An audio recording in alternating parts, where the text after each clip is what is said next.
ایک کام جو آپ کی انزائٹی، ڈپریشن اور ٹینشن سب ختم کر سکتا ہے، اور وہ کیا ہے؟ اور وہ یہ ہے نماز۔ سیریسلی، نماز۔ ایسا کیسے؟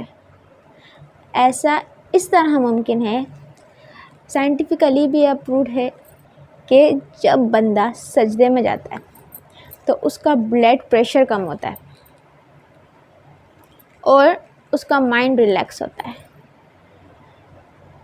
اور سجدے میں بندہ سب سے زیادہ قریب اللہ تعالیٰ کے ہوتا ہے۔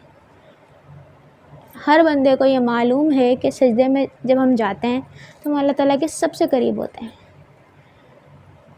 اور وہ اللہ تعالیٰ سے جب باتیں کرتا ہے نا تو اس کا دل ہلکا ہوتا ہے، جس وجہ سے ہمارا ڈپریشن ختم ہوتا ہے، ہماری ٹینشن ختم ہوتی ہے، ہماری انگزائٹی ختم ہوتی ہے۔ تو آج سے آپ عہد کر لیں، اگر آپ کے اندر ایسی کوئی چیز موجود ہے جیسے کہ ٹینشن ہے، ڈپریشن ہے، انگزائٹی ہے، تو آپ اس رول کو ضرور فالو کریں گے۔ میری ویڈیو آپ کو پسند آتی ہیں تو چینل کو سبسکرائب کرنا مت بھولیے گا۔ اللہ حافظ۔